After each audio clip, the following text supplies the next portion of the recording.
Rundown.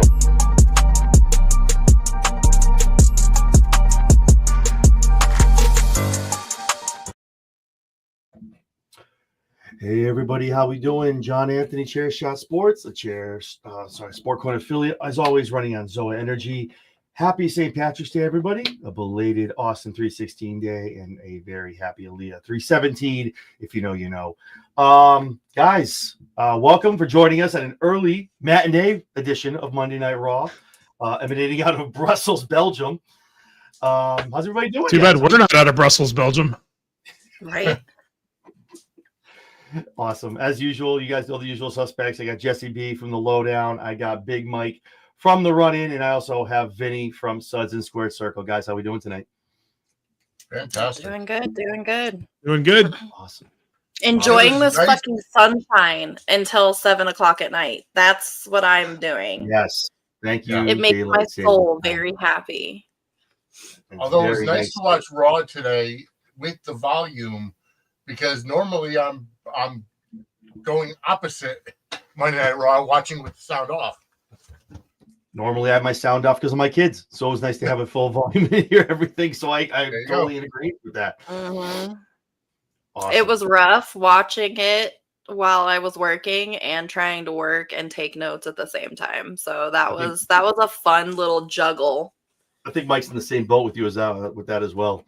Yeah, I had to watch it kind of on my drive home because my second boss said that I had to be ready by 6 o'clock. What's going on there? So I had to make sure I got everything watched because I get off at my first job at 4, and then my second boss said we'll be ready by 6 to do something else, and then I had to do all that. 6 my time, 7 his time, but we won't name any names. Awesome.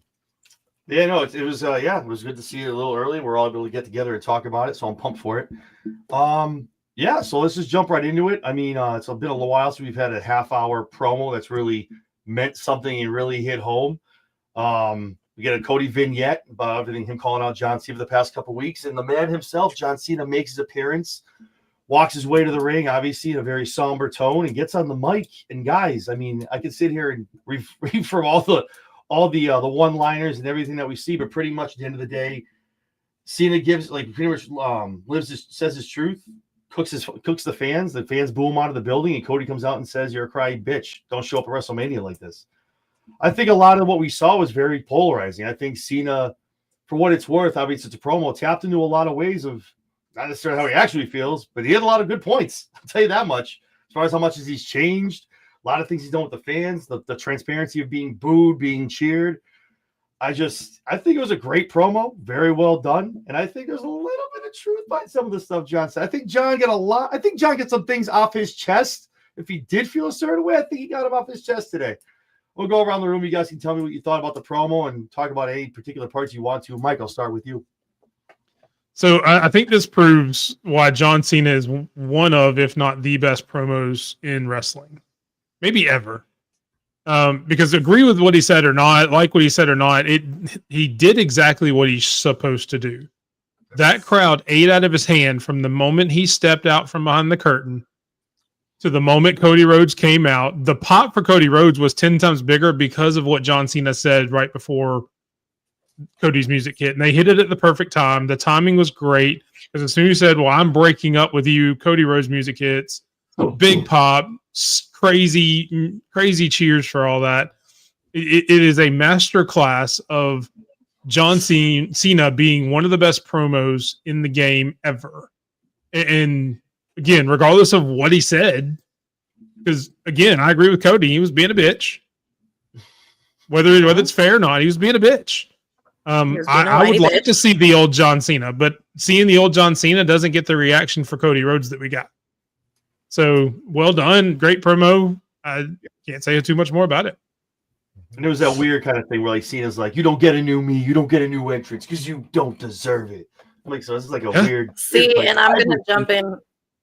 Go ahead. I'm gonna jump in on that because that's what I was gonna say. I was like, "What the fuck? Like, I don't get a new song. Like, I want a new fucking song. I want the Doctor of Thugonomics back. Like, I'm on your side, bro. Like." Bring it back. Give the people that are on your side something that we want to fucking see. But I thought the promo was good. It came off whiny, exactly like it was supposed to. Very fucking whiny. And I don't know. I don't know if John Cena broke up with me or if he broke up with the people that are against him. So I'm really conflicted here. Hey, listen, even if you're cheering for him, what have you done to support him? Yeah, the answer to that question is yes, regardless of which way you're looking at it. Yeah. You're all a toxic relationship, and y'all just got dumped. Yeah. I do want to gloat saying, But that he I can called Tina change. Turner at Elimination Chamber. Go ahead, Vinny. I do want to gloat saying that I'm the one that called Cena turning at Elimination Chamber, and I thought the promo tonight was fantastic. It had shades of Hogan at Bash of the Beach '96. Had some shades of Diesel in '94. Yeah. With the whole, I see, the people that wear my shirt, the ones who supported me, but then turning to like, it's all a toxic relationship anyways. I really enjoyed it. But the thing is, like, Cena himself is so polarizing. He had to get those people that were chanting, "Let's go Cena," to completely boo him, because he's going to have that. Whether he's a heel or a babyface, he's going to have the "Let's go Cena," Cena sucks. And the Edge is fantastic. I really liked him saying and pointing out no new outfit, no new song, because everybody's been clamoring for that. Like, he's got to have a new song, or he's got to use something else instead of. It was done perfectly. The only thing I worried about is that when Cody came out, which Cody was fantastic in his part of the promo, but I worry that if they went back and forth, Cena would have cooked him. We hit him with the "Listen, kid, enough!" Yeah. No, let him talk, let him cook, let Cena go, let him talk. Mm-hmm.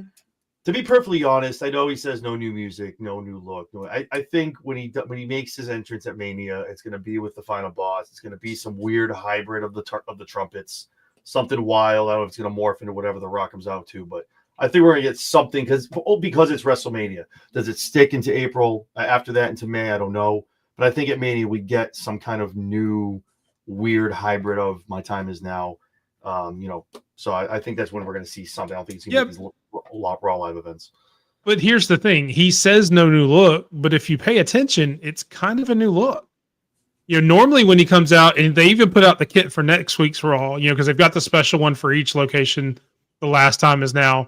But normally, 5, 10, 15 years ago, that shirt would have been bright red, not maroon like that, not a muted color.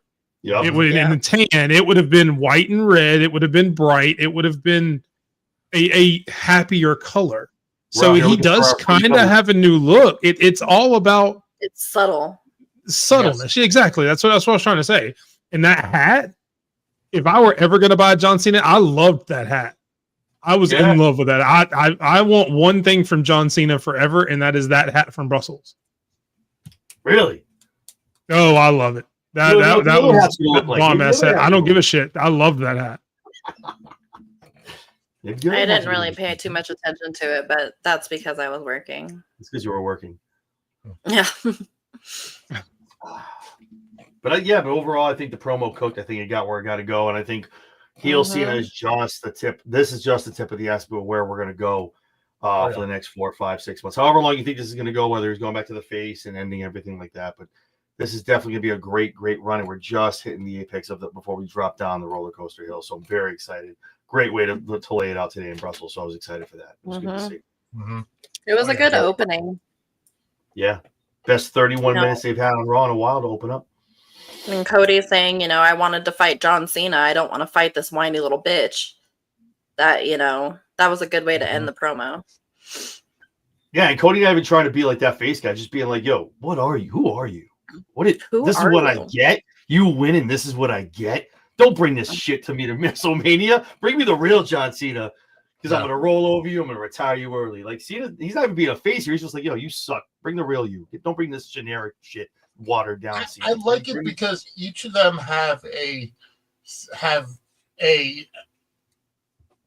I know the term, an edge to it, but they both have shades of heel babyface in them. It's And not yes, one's full heel, one's full babyface, because they both have the ingredients to be either one. It's more real.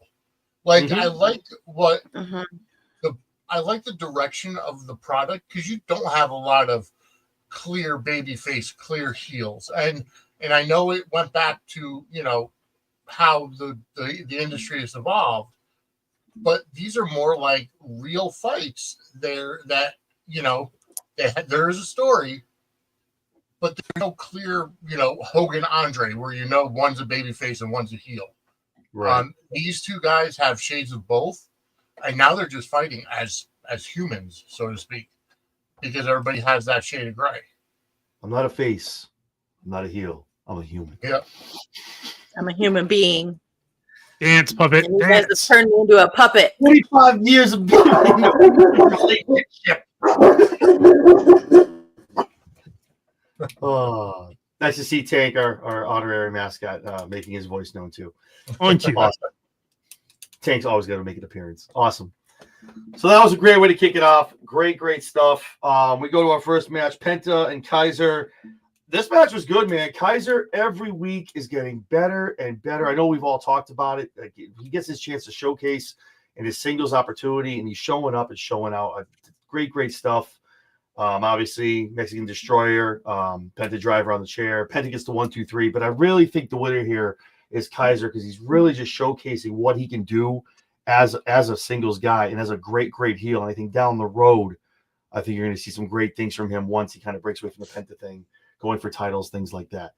Your guys' thoughts on the match and kind of how Kaiser's been up and coming ever since breaking away from Gunther. Jesse, I'll start with you. Yeah, it was a good match. I think I expected a little bit more out of a no holds barred match. It was a little tame for a no holds barred match, and being in Germany, I thought they were going to really play up that no holds barred aspect of it. But Penta gets the win, which I think is pretty obvious. I don't think they're trying to ruin Penta's streak quite yet.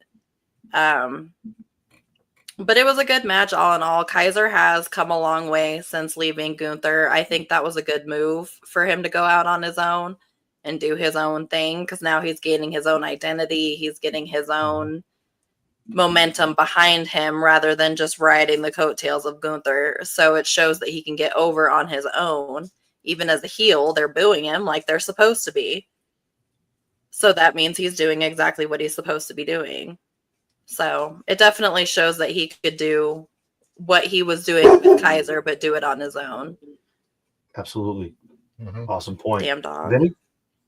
Yeah, no, I agree. I think with Kaiser coming out, first of all, the breakup of Imperium was great. When they attacked Giovanni Vinci, kicked him out, and then now that Kaiser and Gunther have basically gone their separate ways, I do like the fact they did it in a way that kept them both heels, which is something unheard of. Usually when a faction breaks up, one goes heel, one goes babyface, and the fact that they're both still heels, although Gunther is kind of, again, riding that line because he's so great as an athlete, as a wrestler, that he's, winning people over. But Kaiser just has that face you want to slap.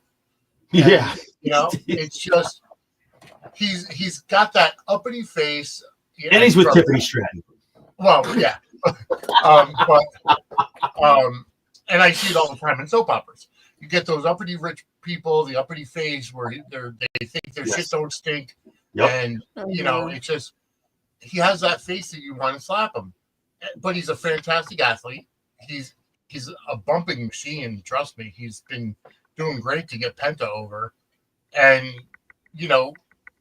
Penta coming in, and now Phoenix coming in that's going to be following him. They need to keep Penta on this winning streak, on this, this push. I thought the match was great. And I thought it would have been a little bit more hardcore, being that it was no holds barred, but they didn't use as many weapons, which is good because we've been seeing a lot of weapons lately, but the fact that it was actually a no holds barred match, they could have used a little bit more. But either way, I was happy with it. Yeah, what is this, Wednesday nights? Yeah. Anyway, Mike, over to you. Yeah, I mean, I don't have a ton to add. I agree with pretty much everything Vin and Jess said. I would have liked to have seen a little bit more, but I think that's why they called it a no holds barred instead of like a street fight or a no DQ or any of the other, weapons matches, any other names that you have for the exact same match that every company does. I think that's why they just went with no holds barred. Yeah. Just because it gives it more of a classic feel. So that's probably why they didn't go so extreme with a lot of the other stuff. So, I mean, I can respect that, but it was a really good match. Right person won. Kaiser's been doing incredible work. Again, the same thing Vinny and Jess said. I've been really impressed with how he's stepped into his own, and stepping away. And I don't think Imperium's necessarily split. I think it's more just they're kind of doing their own thing right now. They can always come back and come together. I'm sure, the next show in Germany, they'll come out together or something like that, or, where they can get that pop just to kind of call back stuff like that. But it's really cool how he's been doing. And look forward to a lot more. And then, we get more with Penta later on in the night that I'm sure we'll talk about. I kind of agree with Lady Alpha here. The Kaiser's entrance, he almost reminds me of like an Aiden English with the entrance when English was kind of Rusev's lackey in Rusev Day. Mm-hmm. So he has to be a little bit more serious with the entrance. I can understand that. Yeah, my wife that watches with me says he walks to the ring like something stuck up his butt. But I think that's supposed to be like you said with the 80, like the 80 would just it's supposed to be like that. Better than you. Yeah. Exactly. Yeah, just the persona. Yeah, exactly. No, but I think less is more too. I agree with that. Like the chair was used in a lot of different ways and used ultimately in the finish of the match as well. So, we need to get 15 different things out there and thumbtacks and glass and shit like that. So, but yeah, no, it was a great match. I'm very excited for Penta. Obviously, then at the end, Penta calls his shot. Penta wants his shot at the Intercontinental Championship. So that's going to be interesting to see where they go with that. We'll talk about a little bit that as we get toward the end of the show. But like we said, I think they got to keep him hot right now. And obviously, other people are in the works of coming into the company. So when that happens, that whatever rocket is on him, light that thing with some nitrous because it's going to be a blast where they go from there. So I'm excited to see that as well. So that's going to be good. But overall, I agree. Great match, and just Kaiser is just sky's the limit for that guy. And I think he knows that. So good to see what he does. Then we get Dakota Kai, Ivy Nile. Great match for these ladies, man. I'm telling you, I love whenever Dakota gets to go out there. And she kind of gets to carry the match almost. Like she gets to go out there and do her thing, call the match. Looks great. I think sometimes she's going to overshadow with the other people that are in the Damage Control, but she looks great. Obviously, Ivy Nile is a stud. Going to be great going down the road. Obviously, the Creeds are out there. Here comes LWO. They come down. All that stuff happens. Ivy gets distracted. We get the Dakota kick and we get the GTK. Dakota gets the 1, 2, 3. Always good to see Dakota getting a win on TV. Awesome to see. Your guys' thoughts about the match? I think these two ladies, have a great future. If Dakota can just stay healthy, I think she has a really, really good chance of having a pretty good future for 2025. Your thoughts on these ladies? Jesse, I'll start with you. Yeah, it was a good match. Like you were saying, it's just nice to see Dakota get a fucking win for a change. She's been taking L's and taking L's and taking L's. Like, just give the woman her fucking flowers. Like, I understand the fact that she can't stay healthy, but shit. She's been around for so long. She deserves something at some point. I agree with that. No, she really has paid her dues, man. And the fans when she does get that title win, the fans are already behind her. She's such a fan favorite week in and week out. The people love her. So I hope it's somewhere big when she finally gets a title match. I hope it's not just some random match on Raw. I hope it's done at a pay-per-view. True. Could be. No, I agree. That would be good to see. Vinny? No, the key is that she has to stay healthy. We know she's got injury problems and stuff.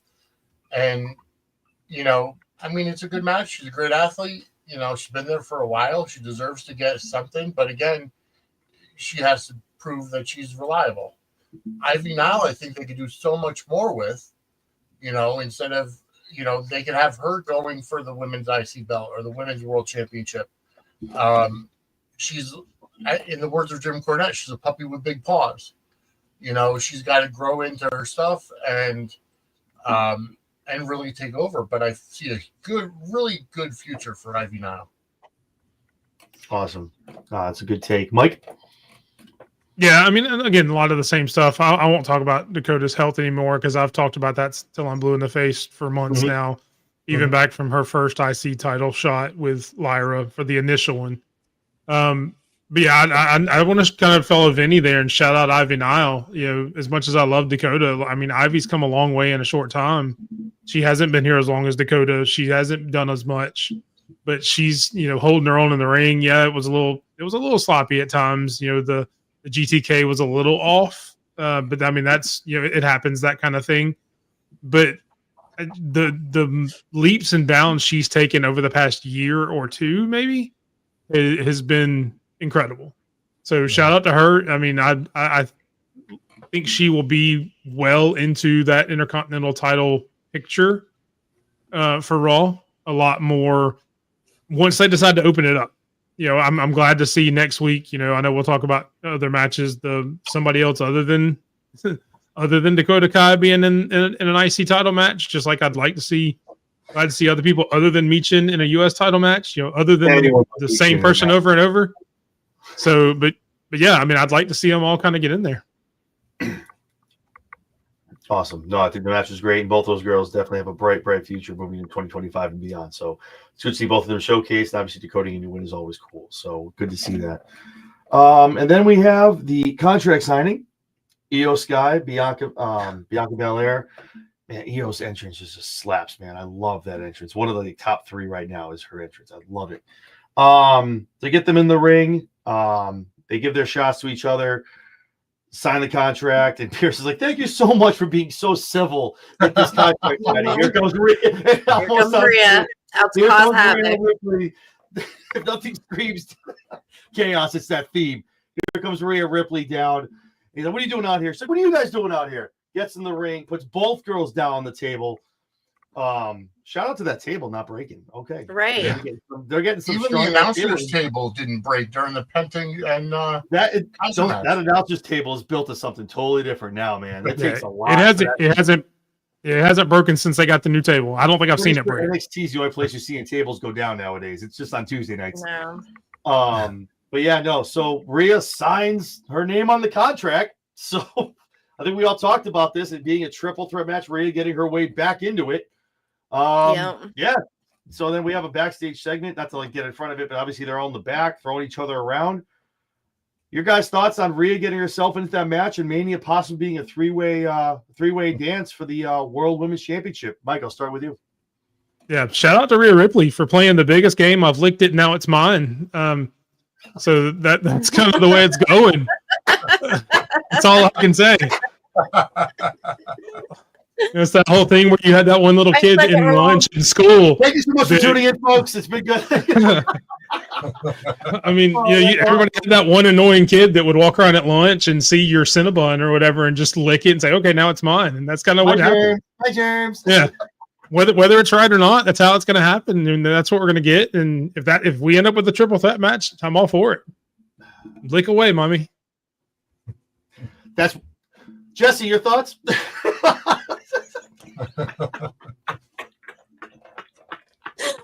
Thanks. Dirty Tom, is that you? Go after that. Oh, Jesus Christ. I think we all kind of fucking saw it coming. Rhea was going to end up in this match one way or another. The way that she went about it was definitely interesting. Just like Sped said, illegally signing her way into WrestleMania and just kind of putting her name on a contract that it can't really be altered now. So, it was an interesting spin to get it into a 3-way match for sure. Awesome. Vinny? No, it really was an interesting spin. I honestly thought that Rhea and Bianca were going to fight for the chance to face Io at Mania instead of doing a 3-way. This way, you can legitimately get Bianca out to feud with Jade or Naomi, because I think we said it on the Elimination Chamber preview show that if it's Naomi and Jade, the match isn't going to be that great because I'm not sure if Naomi could carry Jade like Bianca could. Mhm. But Mhm. looking at this as a three-way, you know, it was a little bit predictable. But overall, I like they're going, especially setting up the story saying that Rhea has never been Io or Bianca. So this puts Rhea in there, and now she could beat them both at the same time to get the title back. So if that's the way they're going to go, of course that might kill wrestling Twitter, because they're already calling Rhea Hogan, Rhea Hogan. which is ridiculous, but whatever. So actually that segues into my next question before we move on. So obviously Rhea dropped the title, gave it to Io, running into Mania. It's gonna be a three-way. Do we put the belt back on Rhea and Mania, taking that for a little bit? We put it back on her. Now it's a three-way. Is Jade involved? How do you guys think that match goes down if it's a three-way dance at Mania? Jesse, I'll start with you. I think Jade gets involved in the match and costs Bianca the title. So who wins? I think that that's really the only way to not put the belt on Bianca and to get her to get into this feud with Jade. Because I think eventually it's going to come out that Bianca had something to do with her getting attacked. And that it was Naomi and Bianca, or Bianca did it and framed Naomi, or something along those lines is what we're going to get at. And I think the only way to do that is to have Jade cost Bianca the match at WrestleMania. Agreed. But I say keep it on Io. See, Rhea's I had agree her with that. time. I like Io as champion, man. She's an awesome. Saw what she did in NXT as a women's champion. She's such a good champion, in my opinion. Maybe some people don't like her, man, but she's great in the ring. Obviously, not that great on the mic. Some people can't understand her, but she's great in the ring. I think she's a great champion. She's got a good aura. But Mike, what are your thoughts? So, one, you put the belt back on Rhea at Mania. I love Io as champion, but I think Io is better as a chaser than she is as a champion. As great of a champion as I think she can be, I think she's better as a chaser. Plus, you give Rhea that one little notch, kind of the same way you did against Charlotte a couple years ago, where she was kind of down and out, couldn't beat Charlotte. If they're going to play up the, hey, you've never beat Io or Bianca on the main roster or whatever, you let her get that win, let her kind of be that powerhouse, and she's better as the champion than she is as the chaser a lot of times. We all saw how played out the Liv Morgan thing got after a while. So I think you put the belt back on her. There's a lot more good stuff. I actually don't think Jade gets involved in Mania. I think maybe you do that the show after Mania. You just kind of let Jade and Naomi have their match, which again, I've said shouldn't be on Mania. I think it should be the SmackDown before, but if it is on Mania, that's fine. Have another match there, let them have that. And then the week after, that's going to be one of the surprises is breaking news. We've got new footage and it's Bianca and Naomi planning the attack while they're in the ring. Yeah. Like she's out there going, all right, whatever. I'm focused now back on this stuff. Jade, I'm sorry. I want to be your partner again. I'm sorry for what Naomi did. Now I want to focus back on getting our tag titles back. And then the backstage footage comes up where it's Bianca telling Naomi, all right, this is what we're going to do here and here. And she turns out to be the mastermind. And I think that leads into a match at SummerSlam between Bianca and Jade. I like that. That's a nice plan. I like the way he planted that. That's the way it should go down. That they should write it like that. I like that. I like that. Vinny, your thoughts? No, I kind of like exactly what Mike was talking about. I'm not a huge Io fan. Like, she's great in the ring, but I think the promos kill it. And I know I get, there's people that are going to give me hate for that because, but in America, promos are key. It's like it's a different culture than Japanese wrestling, and Io's a fantastic wrestler. But in order to get over, in my opinion, in the U.S., a lot of it has to do with promos. So if she's not going to necessarily have Dakota as her mouthpiece in Damage Control, then I don't see a need. I don't want to say I don't see a need for her, but I don't see her as an effective champion. And it has nothing to do with, not liking her as a person or whatever, because she's a great athlete. And honestly, the way she did in the contract signing today was really good. And she said what she had to say, and it came out very well. But how could she do with a changing promo week after week? Right. I would prefer. I mean, I wouldn't mind seeing Bianca actually get the championship at Mania, and perhaps either Naomi or Jade interfering. And if it's Jade, it's going to backfire on her to have Bianca get the title. Maybe you put the title on Jade in the future at SummerSlam or something to that effect. But Night 2. well, yeah, that's what I'm thinking. If you put Jade and Naomi on night 1, put Bianca in the triple threat match on night 2, you could do it that way, and then give Bianca the championship. All right. So hold that thought. I'm going to go to Jesse, who just broke her neck shaking no. Jesse, why do you say no to that? She wasn't brought in to be a mid Because carder. I don't want to put the title on Jade. She wasn't brought in to be a mid carder and just run around. Yeah, but she's not ready for the title. Well, you said SummerSlam. That's another 5 months away. I mean, it's just Not at that point. yet. So when next WrestleMania? She's... I'm just asking. No, I'm not trying to be an I don't asshole here. see I'm it asking this questions. year. If we say no, I don't we say want we it this go, wait, year. Reigns I not the definitely right don't time? want it this year. She needs to improve in the ring. So She 5 needs to months get a of bigger, week after week, skill so set in the ring. She's got 3 fucking moves. Like, right. So May, June, July, and August, she's out there wrestling week after week after week. That's not enough. So we go a year and we go into Mania in New Orleans, and then we put it onto there. Like, is that enough? Or do we go another year and a half? Like, I'm just asking what the measuring stick is to see. You know what I mean? That's all I'm saying. She wasn't brought in to be to walk around, I'd prefer next year sometime. So another whole year. Yeah, but there's also a reason why they took her out of the off TV for so long to retrain. Well, she was injured and had mad heat in the back because she talked shit to a whole bunch of people that were like carrying her, and she was mad about it. But no, that's true too. She's been down at the PC wrestling. So I mean, and not to be a dick, we haven't even seen her wrestle yet. She's coming in, she's attacked, and then she's been in the ring knocking people down. We haven't seen her wrestle a match yet since she's been back. So the real measuring stick to that will be if it's a match before Mania, or like Mike said, it's on a SmackDown before that.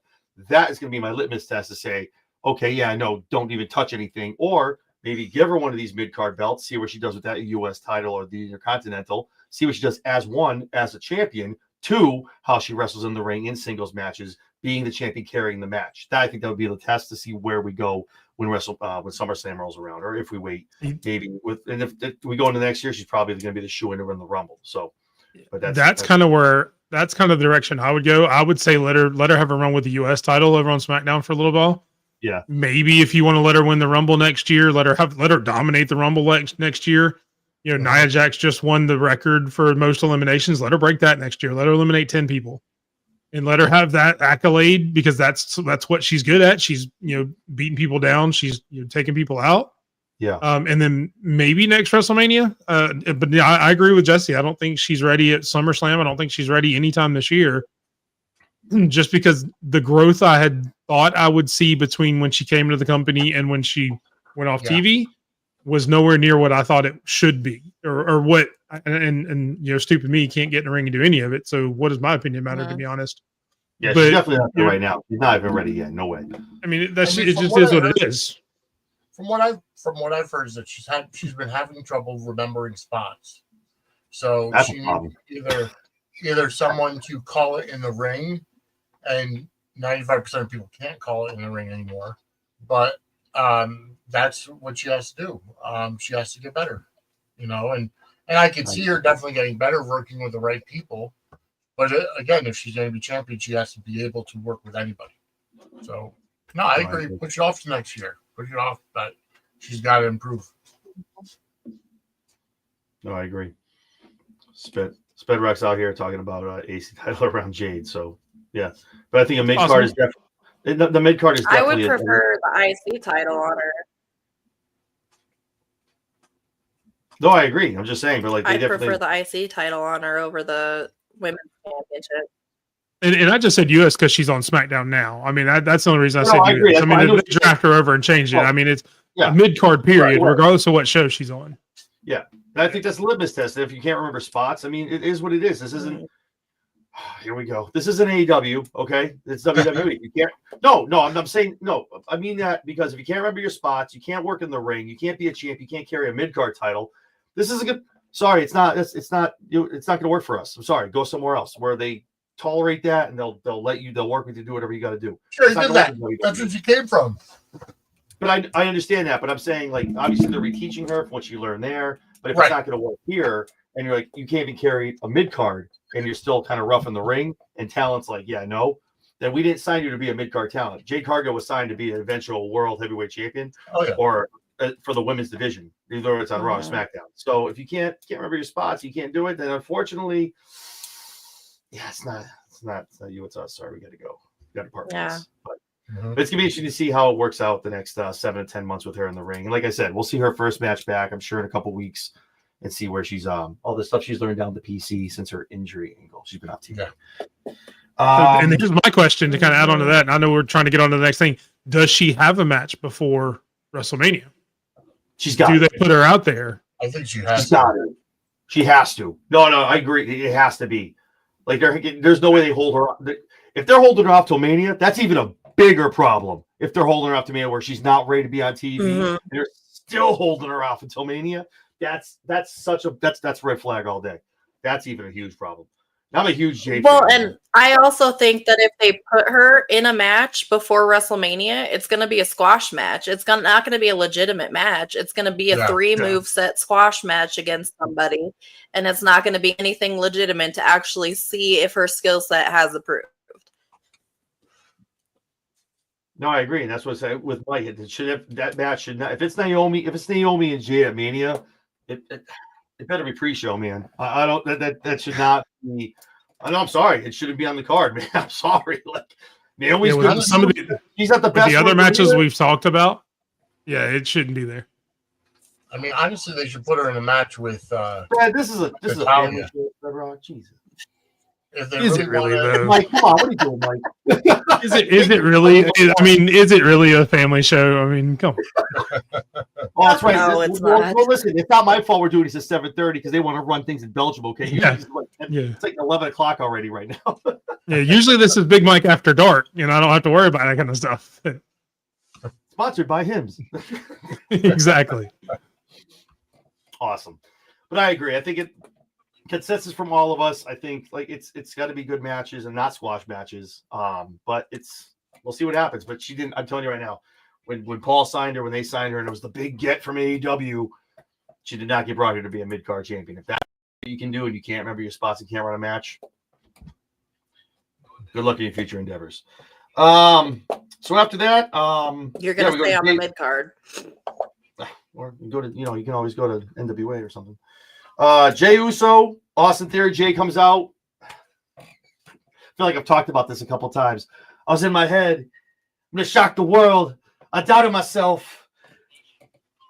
The same promo over and over. But he's facing Austin Theory, which is great. So that was great. Him and Gunther getting a little to go in the back. Talks crap about Jimmy over on SmackDown. They get in the ring. They're wrestling. And here comes Gunther out of the ring, trying to choke him out. I feel like I've seen this before, one of these shows before. So they get into it. Really? Jay ends up standing tall. Yeah, it is what it is. He dumps Gunther over the top rope, holds the belt up in the air. My personal opinion is close he's getting to that belt. But yeah, for right now. But yeah, I mean, it's a typical segment to get him and Gunther in the same ring, whatever. It's one guy winning, the other guy winning. I just want to get those two to their match at Mania. It's 33 days cannot come quick enough to watch those two get in their match. Your guys' thoughts on the Jey Uso Austin Theory? I'm going to call it a 'cause it's segment. the same I don't even think it was every a match. It was a segment. So I'll go first on this one. I know you didn't call me because I actually have a different perspective. I actually think this is more of an evolution of the same promo because he wasn't sitting there talking about how he was still doubting. Everybody's doubting me. I'm doubting me. Everybody. He admitted I haven't been myself. He did. So he's kind of evolved a little bit. So he did change it. It is getting a little different. which is what we've all wanted to see because it's always been the same. Everybody's saying I can't do this. Everybody's saying I don't know if I can do this. I don't know if I can win the big one, all this. And now it's like, okay, so maybe I haven't been myself. So now I'm getting my confidence back a little bit. Now I'm going to go whoop Grayson Waller's ass. And then Gunther comes out and everything else happens. So it is a little bit of a progression. So I will push back on that a little bit. All right. But the segment was, I mean, the segment itself is very kind of cut and paste as it has been, but the promo itself was a little different. No, those are good points. Absolutely. No, good point. Good point. Vinny? Honestly, I'm really not looking forward to the Jey Uso Gunther match at WrestleMania. Like, it to me, it's I don't know. I like the fact of Jey Uso challenging, but I want to see him be more than just yeet, more than just super kicks. You know, he again more well-rounded. Like, he's been there for so long. He's been a tag team champion. He's no Shawn Michaels. Like, there's no, the Usos were not the Rockers. He's no Shawn Michaels. So I don't know. I think this is just going to keep Gunther as champion, continue to, extend his championship reign, and Jey Uso gets the main event out of it. That's honestly it. That's a good counterpoint to that. Absolutely. Jesse? It feels kind of forced at this point, to be honest. The Yeah. Jey Uso Gunther feud. It feels kind of forced. It doesn't feel authentic anymore. I was really excited when Jay won the Royal Rumble. I was glad that he won it. That made me happy. I think I called that one. So I was happy when he won, but ever since he's announced that he's going up against Gunther, it's just rinse and repeat, rinse and repeat, rinse and repeat, which has just made this feud feel extremely forced. It's making it not as interesting as it was. Do you think that's because of the longer time frame we have between even not only Elimination Chamber Mania, but Royal Rumble Mania, because Mania is so late this year? Do you think that's why it's kind of getting stale and kind of slowed down?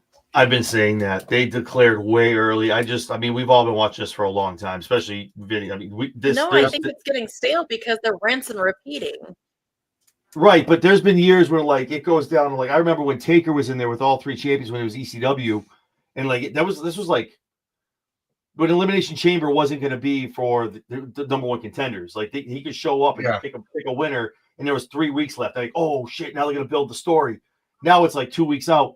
Well, I got to pick you because in 3 weeks they have a match for a new number one contender for the other brand. So if that's what we're going to do, that means we're going to have to run these out. No, and I get what Jesse's saying too. It becomes rinse and repeat. Yes, on the other side, you have a way better storyline of the John Cena, Cody Rhodes, they going out with the Rock involved and all this other crap. But it's just but I will agree. Mike makes some good points. It was a little different. And Lady Alpha had a good point too. Jay's not getting his ass choked out. He breaks out. Trying to tell him, Gunther, no. I know your tricks, bro. Listen, that's not how this is going down. Again, to what Mike said. No. I doubted myself, but now I'm back. So I'm with this. So all of that was significant in that promo. So I'll give credit where credit's due. Those are great points. But I think if this is where we're going to go moving forward, where you might as well just have them come out the night after on Raw and call their shot who they're going to face. So we can just start building the next storyline into Elimination Chamber for the number one contenders for the other brand. That's just weird. That's how we're going to start running this. So I feel like Elimination Chamber. I think Jay should have taken more time and toured all three brands. Gone to SmackDown, Charlie kind of did. NXT. Yeah. Hell, even gone to TNA. Because there Charlotte were rumors that he was going to choose Joe Hendry, and say, hey, I choose you. I think that would have been a great match, Joe Hendry and Jey Uso. Talk about getting TNA over WrestleMania. Holy shit. Yeah. If they're going to keep doing the same premise, I'd love to see one year where the Royal Rumble winner doesn't pick, and then Elimination Chamber comes through, and then you have the Elimination Chamber winner, and they start arguing over who's going to go after who, and then let them have a couple of matches at each other. Yeah. Play it into that a little bit, especially if you're going to have this long of a period. Let some other stuff come into it. Yeah, I get with John Cena this whole storyline there, which again hurts Jay and Gunther. You know, you've got Cena and Cody. You've got Rollins, Punk, and Reigns, some of the biggest names in the game in WWE. So yeah, that's obviously going to hurt. But if you're going to have these long breaks, do something different like that. You know, let your Elimination Chamber and your Royal Rumble winner start arguing over, no, I want to face him. No, I want to face them. And that just makes that champion look a lot better too. It's all about day placement too. I think like if you're doing Mania Easter weekend or 3 weeks into April, you need to space things out a little bit. And I get like we need to have time and things like that, but like you need to have Elimination Chamber, not February 1st, like February 11th. Like make it like the middle of the month, and then that's their last one, and you run into Mania. Elimination Chamber should have been this past weekend. You know, I agree with that. Yeah, I agree with that because we're all used to Mania being March 30, 31st, well, one night.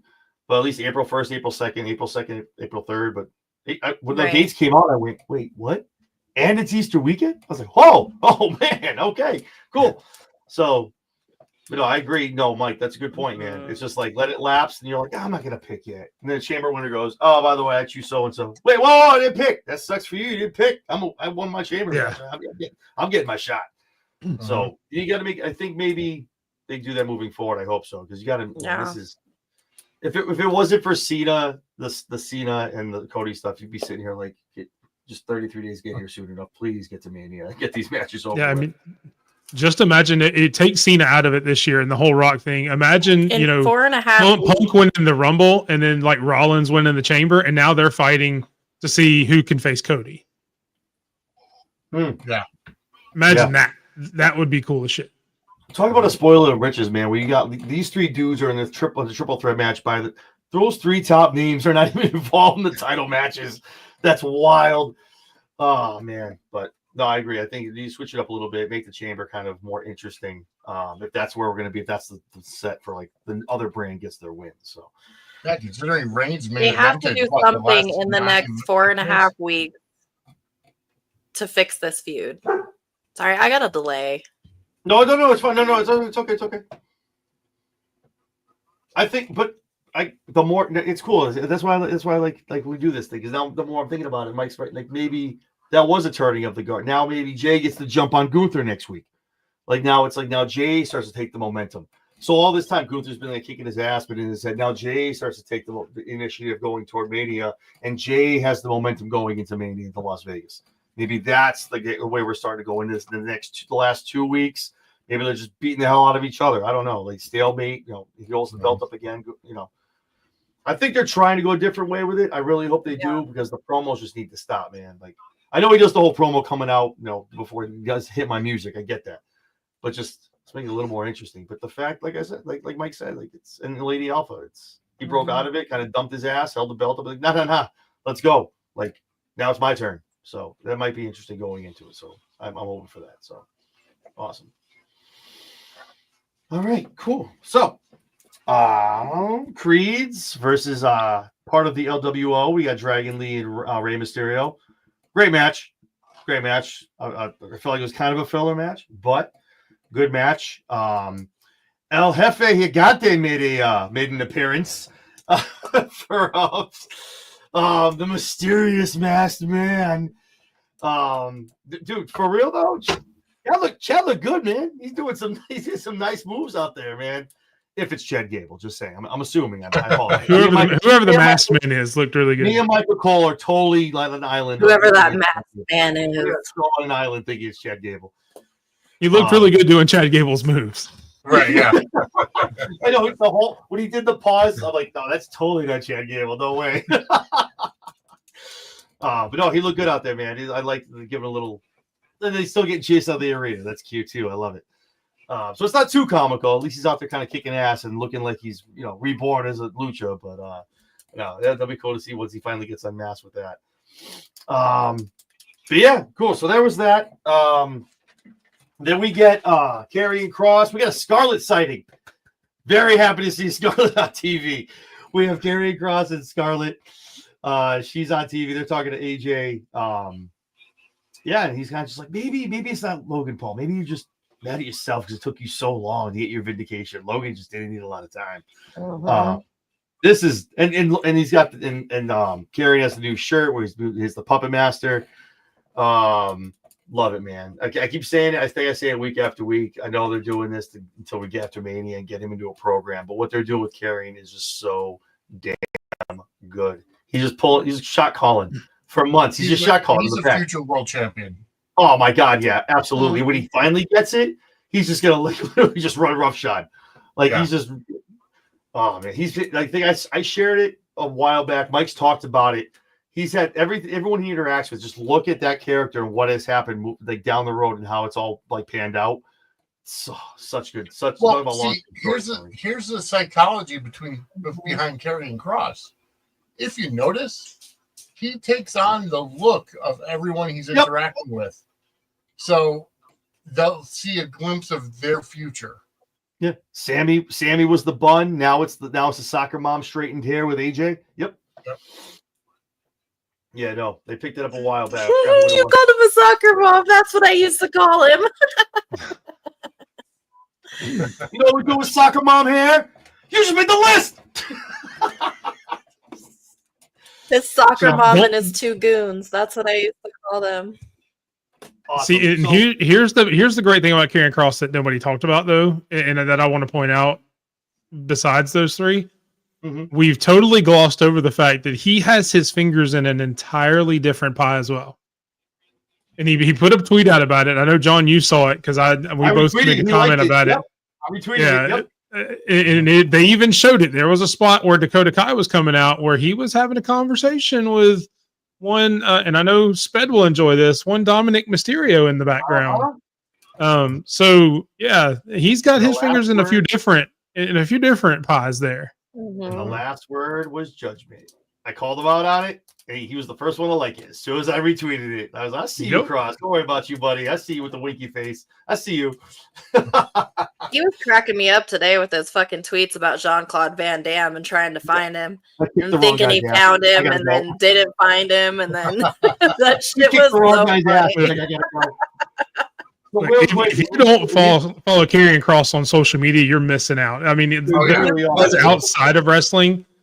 You can search him at Karrion Kross, at Real Killer Kross, however you want to look him up. He's got a YouTube channel, and I know he's not paying for this endorsement, but if he wants to, hey, I'll take it too.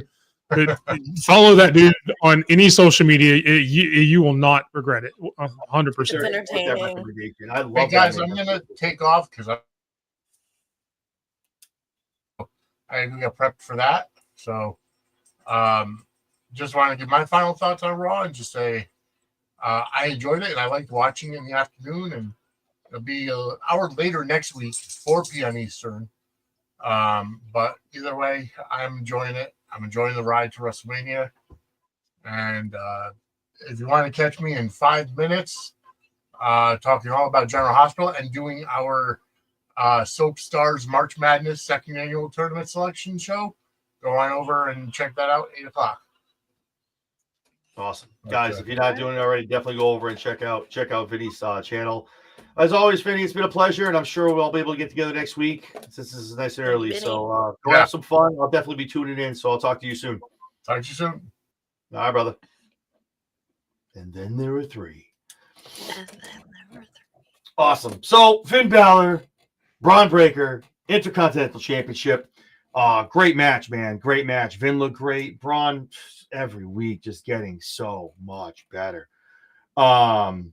Obviously, Judgment Day comes down. They have to get their little hands into it. Some nefarious stuff going on the outside.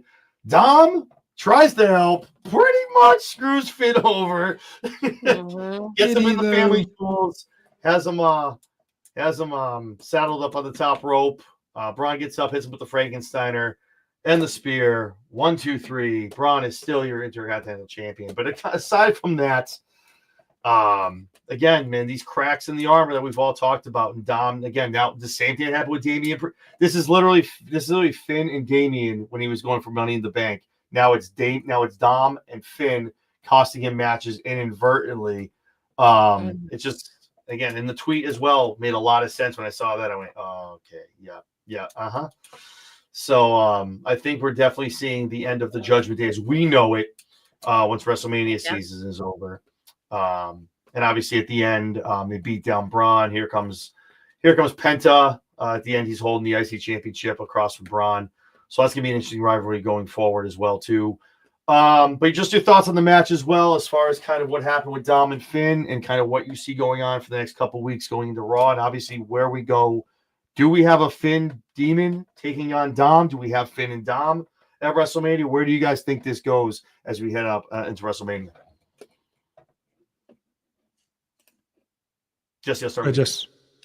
Well, I'm thinking based off of Finn's entrance music that we're heading towards something with the Demon. Because this entrance music that he's using, it's not the Judgment Day music, and it has the heartbeat. It's like a slow burn. It has the Demon heartbeat. Mm-hmm. Yes, that was in the Demon's music. So it feels to me like they're slowly building towards bringing the Demon back. I agree. Just by teasing in his entrance music with the heartbeat. Thank you. Yep. It's a slow burn, man. Paul loves it. He loves to do it. It's little Easter eggs. Same thing with everything. I don't know if you guys have noticed, if you've seen the tweets, I forgot who called it out a couple weeks ago. Seth coming out, every time he comes out, his outfit matches the banner that he comes out with on the screen. So I didn't notice that until then. Yeah, they love that kind of stuff. He's been doing it for weeks. I went back and looked and I went, oh shit, how did I notice that every fucking time? Awesome. Mm-hmm. Mike, your thoughts? I mean, yeah, and I'll tie it into what I was just talking about with Dom and Cross. Imagine how cool it would be the Demon versus the Devil, and the Devil's carrying Cross. You know, the Devil, he's been saying that forever. He's the Devil, Mm-hmm. Yeah, and how about that as a pay-per-view match, the Devil versus the Demon? That would be money. Shut up and take my money. That'd be lit. But the match between Breakker and Balor, I mean, it's a great match. I mean, Finn Balor could take me out there and have a good match with me. So I don't think he's possible to having a really bad match. So the fact that he's in there with Braun Breaker, who's also getting leaps and bounds better, which is sad because he was already really good, it just proves how great both of them are and how bright Braun's future is and how amazing Finn already is and how much he's still got left in the tank. So it was a great match. I'm glad to see Penta come out. I don't know that I want to see a Penta Braun feud just because I don't know who would win it. And I don't know. That's the problem. I feel like, they've had Braun take a few losses before, but do you let him take another loss? Do you let Penta lose? I don't know where it goes from there. Do you do Braun and Penta? Do you have Ludwig involved?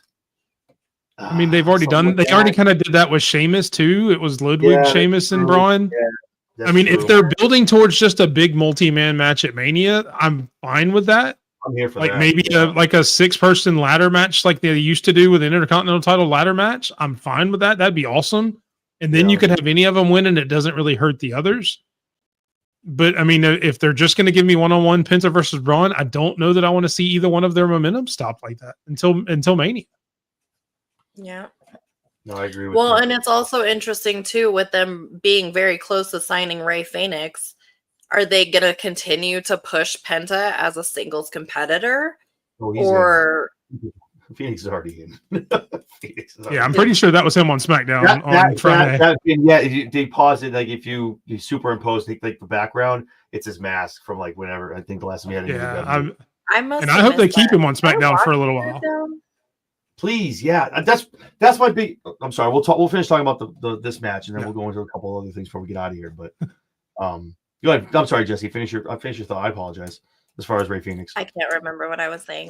You're saying as far as are they going to keep? What are they going to do with Penta with Rey Fenix coming in? Do we keep him on the singles on a trajectory for singles with Rey Fenix coming in? Right. That's what I'm more interested to see is if they keep Penta with the singles or if they bring them back into the tag teams together. I agree with Mike. I think you need to keep them apart for a little bit. You don't know what the end game's going to be. Maybe it's a draft or something like that. Like they kind of cross paths and something happens. Maybe a backstage segment or something like. Because once those two Spider-Man meme. Since we've talked about it, once they get the belts, I know. Like obviously we did with Judgment. Those guys legitimately are going to hold those things for a while. We're going to have another long term. It'll be exciting. It'll be fun. They're going to be faces, so everyone's going to love it. but they're going to have a long-term title reign. So once you get them together, the belts are very not far behind. So it's like kind of do the singles thing, maybe have them be successful in singles, and then be like, oh, that was fun. Hey, you want to get back on the tag? Yeah, let's go do that. And then boom, they go tear it up in the tag team division. So Yeah. So speaking of vignettes, I got to get everyone's opinion. I think I know where you guys think. Maybe I don't. There's also with Ray Phoenix. There's also another vignette with some smoke and some. Maybe he was knocking. Maybe it was footsteps. And then number 4 this past Friday night. Could it be the elusive Aleister Black making his return to SmackDown? Your guys' thoughts? Is it Aleister? Could it be someone else? And what does the 4 represent? Mike, I'll start with you.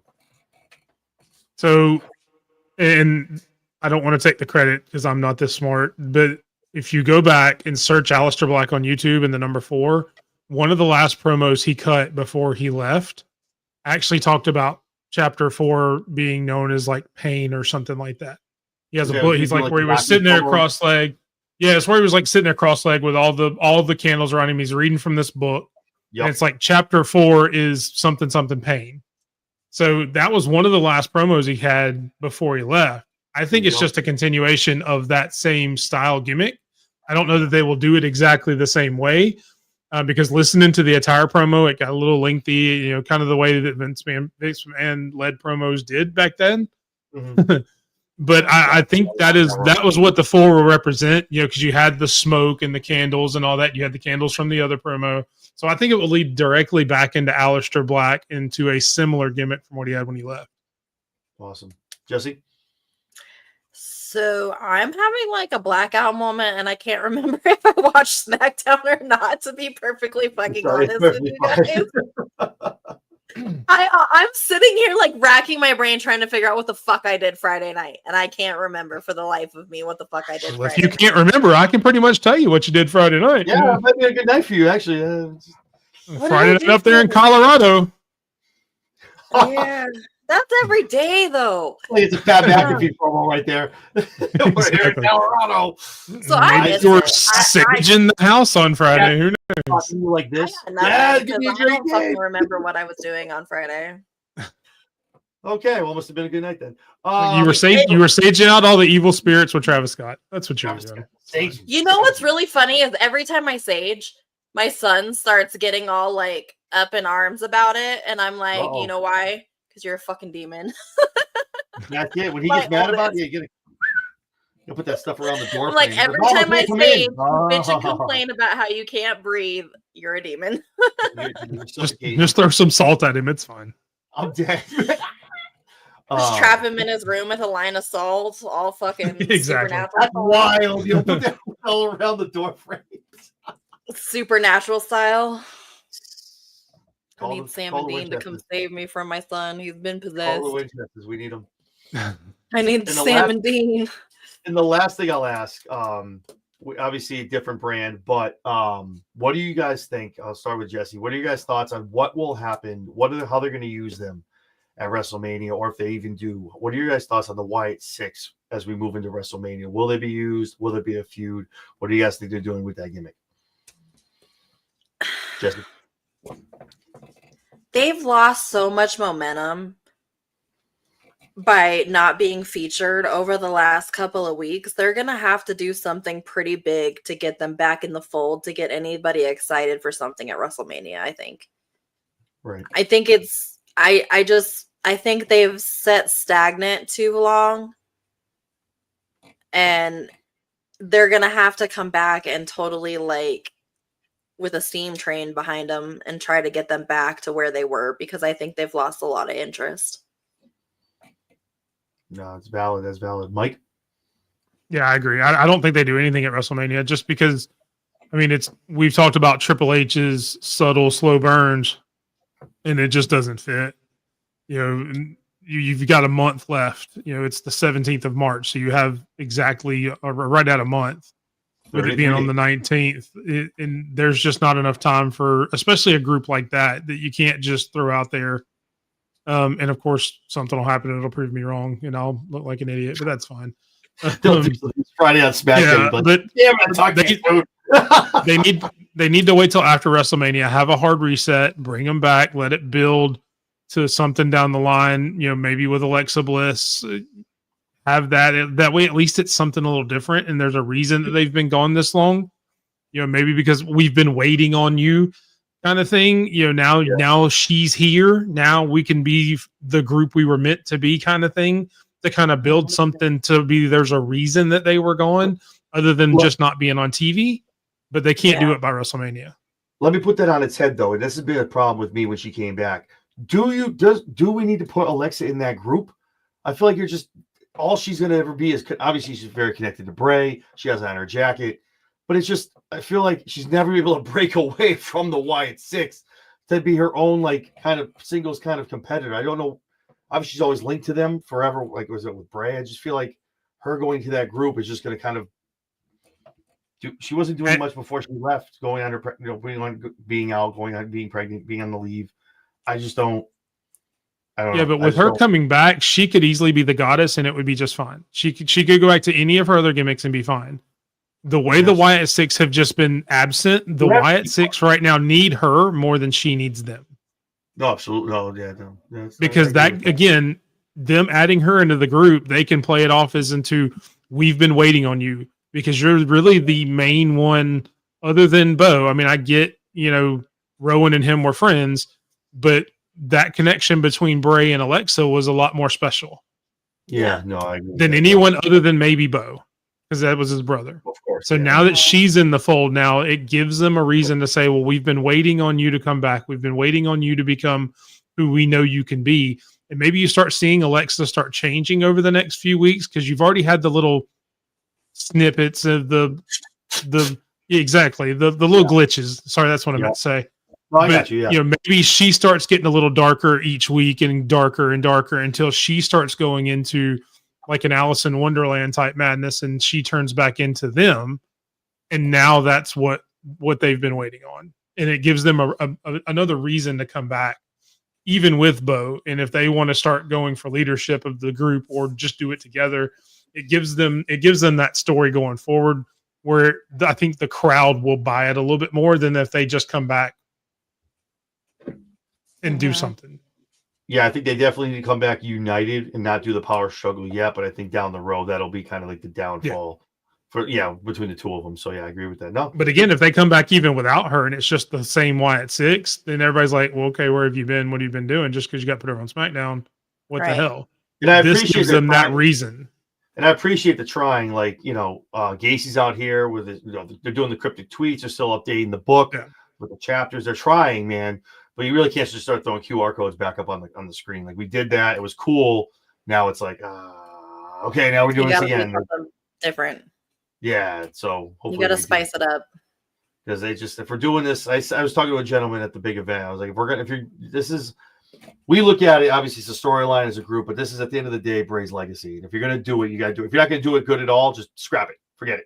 Because this is all literally done in Bray's legacy with behind what he wanted. So if it's not going to be done right at all, or it's going to, just don't do it. That's it. Just get rid of it.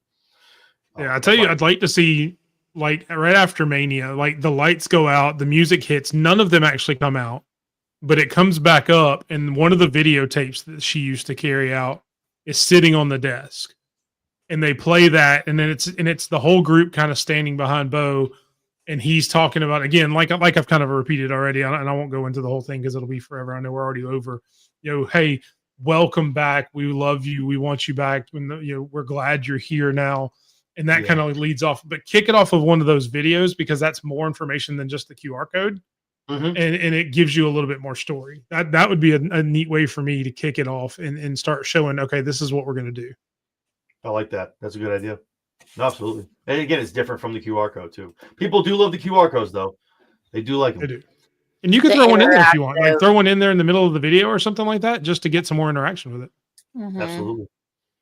Cool. It was so good they started doing it in AEW. Awesome. All right, guys. Well, thank you so much. Thank you for taking the time. I know it's way earlier than we usually do this, so we actually get to enjoy things. Catch up on some shows, whatever you're binging. What are you guys watching right now? Jesse, you watching anything on Hulu? Anything, YouTube? Yellow Jackets, the new season of that. Just have me re-get Apple to start watching that. That is good. And then The Pit. is the Yellow Jackets? Is it good? Like, 'cause I think like it. they took way too long. I think they took way too long. I was into it. I watched it. I think they took way too long to get back to this third season because I feel people are like, wait, so what? Why are they in masks? Wait, they're playing. Right. What I had happened? to rewatch. See, that's what I'm saying. I don't know why Season they two. took so long for this damn season, but that's just me. But the Pit, yes, I had to agree. rewatch season 2, but this season's slow. I want to get to the fucking point. Like, what the fuck happened out there? Break Like, the mask off. Who ate who? Who did it? what happened? Right. Like, come on now. Let's. And then the daughter being involved. I don't know. I don't want to spoil it for anybody else, but I like it, but I want it to go somewhere. But the show I am really enjoying right now is The Pit. The Pit's good. On HBO Max. It's really good. And also, I just Noah Wiley comes back and does the whole ER thing. Oh, look at that. ER in 24 has a baby. Yeah, no, that's really honestly. It's like that's if ER really in what it 24 is. has a baby because each episode is 1 hour of the day. Yep. That's 24. Yeah. The Hunting Party on NBC. If you guys aren't watching it, it's awesome. Awesome Great show. stuff. Oh my god, so good! I'm so into this. Like, I'm gonna literally do this. And I'm going to watch at least Never 2 heard episodes. of So, Mike, what are you watching right now? I watched The Hunting Party. The new Daredevil show on Disney Plus is really good. I've been watching that. I got to catch up on last week's episode.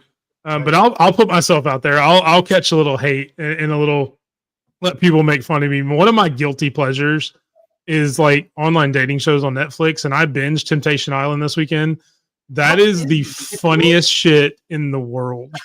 And I studied psychology in college, so I like to look at it from a psychological aspect. And there's a lot of stuff going on in that show, but it's very entertaining if you like that kind of thing. Yeah. But I binged that this weekend because I was obviously recovering from all my health stuff and got a chance to just sit around and do nothing for a weekend. So that's one of the things I binged. But I do like to watch, Daredevil and some of the other stuff. Awesome. The Hunting Glad Party, you know that, by the way. CSI. Thank you. Naked and have you back. Afraid is my guilty pleasure. I love What that is? fucking show. Naked and Afraid. No, same. I'm in that. Yep. I fucking love that show. Same. And last night Steven was on and I fell asleep halfway through, so I've got to go freaking rewatch last night's episode because Steven's Okay. like my It'll be number my 2 night-night- favorite it'll be my person. night-night show. Like, I'm falling asleep. I'll set the time. I'm like, okay. Yeah, he's like my number 2 favorite person that's ever been on that show. My number 1 favorite person is everybody's most hated person, and It's that's like when you Jeff. watch Survivor and nobody And liked. he's fucking amazing. I can't remember his name. The one who won it Yeah. all. Everyone hated him. See, everybody hates Jeff, but Jeff is fucking phenomenal, and he just plays the goddamn game right, and that's what people don't like. That's what it is. They do a Survivor. You play the game and you win. People get pissed. I played you. Mhm. Don't get mad. This is how you're supposed to do it. Joe Schmo show is also an honorary mention. If you're not watching that, that's actually the guy thinks he's actually. And then It's also a huge 9 show. times out of 10, you'll catch me watching Seinfeld. Shout out to Spedrock. Thank you. I don't think this show gets enough love. If you're not watching this show on Fox, The Floor, Good show. such an awesome show. I sit there home on the couch, like trying to name it banana, apple. Like she's trying to beat like this. It's a great show, man. It's kind of a take on The Floor is Lava with trivia. It's almost like Family Feud, The Weakest Link, and whatever else kind of games you can put all together in one. But it's hosted by Rob Lowe, so also a great reason to watch. Anywho, I like both of Lady Alphas too. I like the Curse of I Oak do too. Island. That's a really good one. And the Masked Singer. I love the Masked Singer too. The Masked I'm Singer's so far hilarious. behind in the Masked Singer. I feel like I can't just start jumping. I have to go back 5 seasons. I watched the first 4 religiously, and now I'm so far back. I'm like, I gotta go watch those. I can't just jump into this one. But yes, those are good choices as well. Yeah, I haven't watched Curse of Oak though, but Masked Singer, I'm in on that. My ex-husband used to watch Curse of Oak Island all the time, and I was like, are these guys ever gonna fucking find anything? Like, That's why are we watching this shit? Like, are they ever gonna actually fucking find anything? so. And here's what I say about that. And you have to go into the show knowing they're not finding anything, because obviously the show is taped like a year in advance. And if they had actually found something, we had seen it on the news. Yep. The same thing with the Bigfoot shows. The same thing with all the other. Hey, we're trying to find Aztec gold or whatever. On whatever ranch, like every one of those shows, they're entertaining. I love watching them. They're fun. My wife loves them, But I tell her, you have to go in and realize they haven't They're not- found anything because you would have heard it by now on the news. That is newsworthy stuff. Mhm. If somebody finds Bigfoot, you'll know that like the next day. And then a year later, Absolutely. you'll get to see it again, but it's not like it's going to be a surprise. Oh, wow, I found something. No, that's not what you're watching for.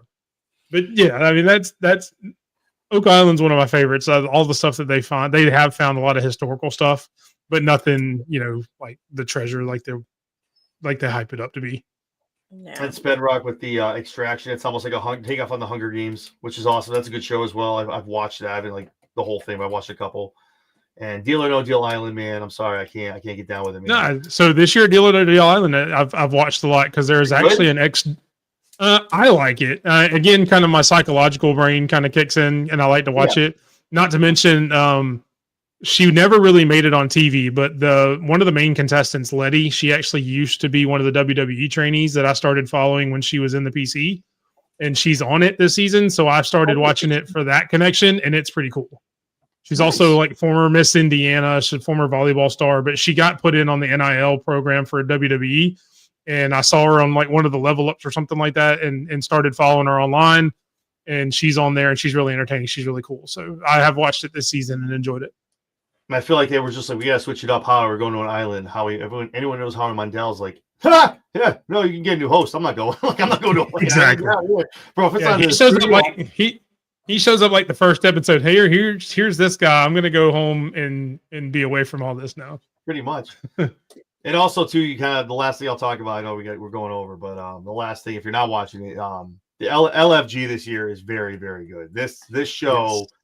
I think, is sneaky, really good. If you're not watching it, it's not a typical like they've done like the trainees with the trainers. It's good, man. It's really good stuff. I've really enjoyed it. I think they're doing a lot of really good production stuff with them, so I really like it.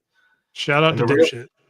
And there's some real heat there, man. I'm stuck. I mean, there's some heat, man. Like, damn.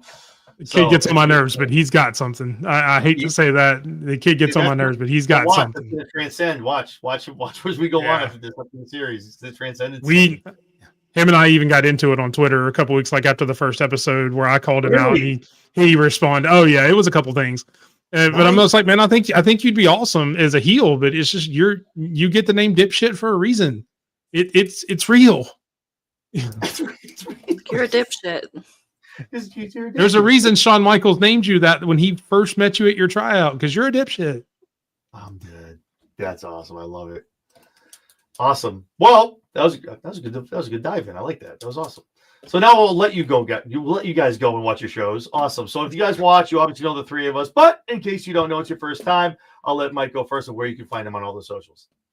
Yeah, catch me everywhere at _Big Mike 27 on YouTube, X, TikTok, Instagram, Facebook. There may be a MySpace page out there. Who knows? I think maybe LinkedIn. I don't know. Hell, just say Big Mike outside and it may show up at your door. Who knows? But you can catch me every Thursday night on the run-in with Spedrock. You've seen him in the comments. That is my co-host and the talent of the show. He had to do a solo show last week because I had some health issues, so he held it down. Did a great job. So, but yeah, Keds, I'll be back this Thursday. Ass out of myself. Look, everybody I've talked to said Sped did an amazing job, so I can't say anything bad about it. I was knocked out because I was just passed out at that point, didn't get to watch the whole show, but definitely he did a great job. Look forward to being back with him this Thursday, 8:00 Central on the Run-In Wrestling Podcast. Beautiful. Awesome. Jesse B, where can we find you? So you can find me at Jess Skywalker 10 on Twitter, or you can find me at The Lowdown with Princess Skywalker and John Anthony on YouTube on Wednesday nights following AEW Dynamite. Tomorrow night, we have a special episode of The Lowdown where we have the Savage Gentleman Victor Benjamin on the show. So you'll definitely want to tune into that. He just won the the Bruner San Martino championship belt over the past weekend. So we'll talk about his win there. And then Wednesday night on the Lowdown normal episode. Awesome stuff. If you're not following me or watching me anywhere, at Chairshot Sports, YouTube, X, Instagram, Facebook, Twitch, probably still have a MySpace actually as well, and TikTok as well too. So you can catch us on Mondays, Wednesdays, Fridays, everything Mike's talking to right now. Just follow the banner, do the thing, like, subscribe, Hit that bell. We're always having awesome interviews. We just had a couple with Donovan Dijak and also AJ Francis. A couple more in the hopper, and obviously, like me and just talked about, Savage Benjamin as well tomorrow night. So always pop in 7 days a week. And Preston Vance next Tuesday. That's it. See, look, I'm telling you, if you don't hit that bell, you're gonna miss out. I'm telling you guys. So do the thing. Definitely like, subscribe to all of our channels. We appreciate all your support. With that being said, I think we've talked enough. Let's go enjoy the extra time we have with Raw being at 3 o'clock, and let's enjoy our nights, guys. Thank you so much. For Jesse, for Mike, for myself, John Anthony. You guys have a great night. Peace.